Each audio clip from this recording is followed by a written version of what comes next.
Hey there guys, I'm back with part 2 of my Unity tutorial series. Today I'm going to show you what the whole premise of this game is, what you're going to be doing,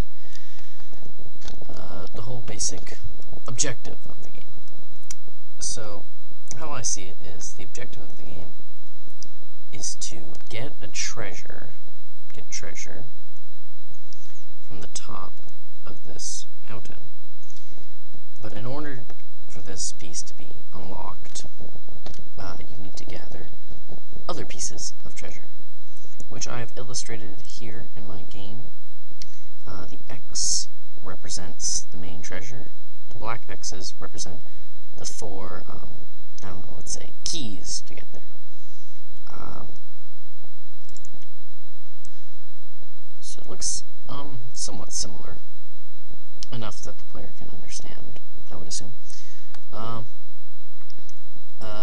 But in order for them to see the map, right now it's just in the center of our screen, which I do not like. But I want it to be in the center, but only when I want it to be. So for that, we're going to get into a little bit of a JavaScript.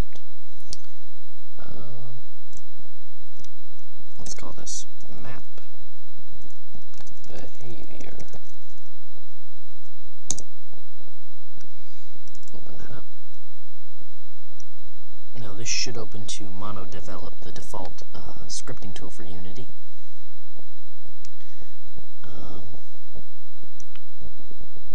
This could take a second. Kind of funny. Alright, so here it is. It's nice and open. Now before we get started, I want you to know that I am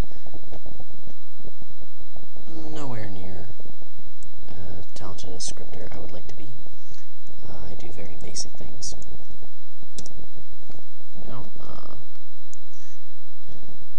So let's talk first about scripting, kind of an introduction to it. We have our variables, which have a name, which is defined right after. So var map decider, let's call it, and then it has what it is. So that could be an integer or a GUI text or a GUI texture. It could be a number of things, but for now I'm going to keep it as an integer. An integer is a number, so that would equal,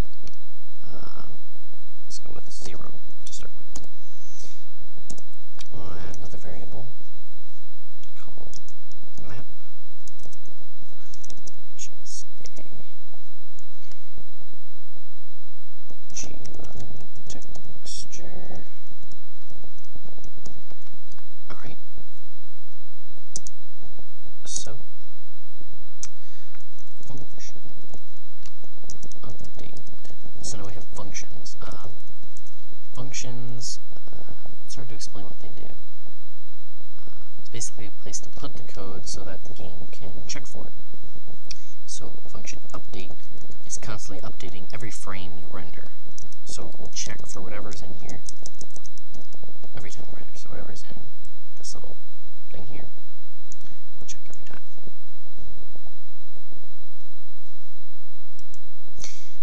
Anyways, so in this update, we want it so that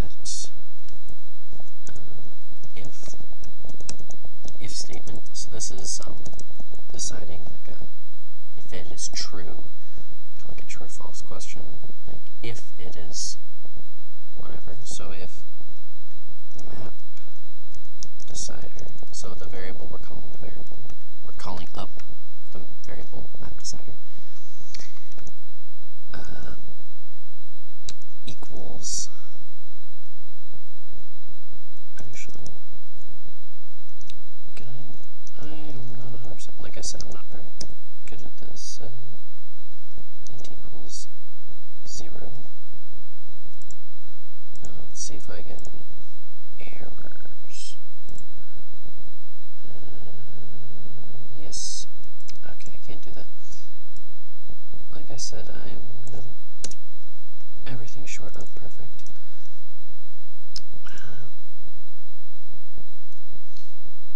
Apparently, okay, I know how to do this. Map decider is less than 1, which can only be 0. So I figured that one. I get confused sometimes and forget a lot of things, so being patient is key with me. Alright. So if the map decider equals 0, map dot enabled equals false. So we're disabling this map so that you cannot see it. It is no longer real. It's nothing.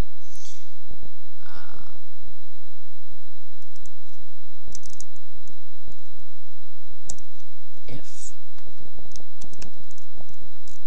map decider is greater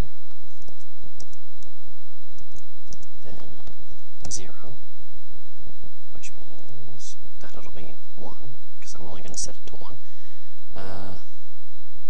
Let's go ahead and save. I like to save often. I don't know why. Map decider, map.enabled equals true. So now the map will be there and it will be real. I'm going to show you a problem right here, right now. Okay, so let's attach the map behavior to our first person controller from the last episode, and look, there it is. So we can attach,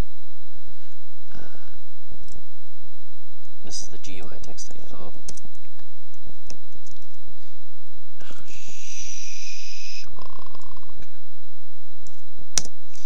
Map. So in order for this map, okay. So to add this, you just go to game object, create another GUI texture, and that'll show it up. You can fiddle around with everything here, like where it's placed, how big it is. That would be the scale, you know, big. Anyways, back to, so right now everything's, you know, fine. So when you open it up, you can see it's there. Oh, sorry. Forgot. I need to assign it. So I drag and drop map onto here. That defines it. Now because it equals 0 by default, the map is no longer here. But if I have it to 1, let's say, which is 1, it is there. So, in order for this to work, we must have another if statement. I'm running low on time, so I'm just going to pause it, and then when I'm done, because I can only do 10 minutes for a video, so I'm going to pause it, and then when I'm done, I'll show you what I did, and then show you how it works. Alright guys, I'm back. I had a few problems, so I kind of changed up the script a little bit. So I'm just going to show you what happens now. You enter Anyways, so you enter the game, and you click E to open up the map and R to close it. E, R, E, R, E, R.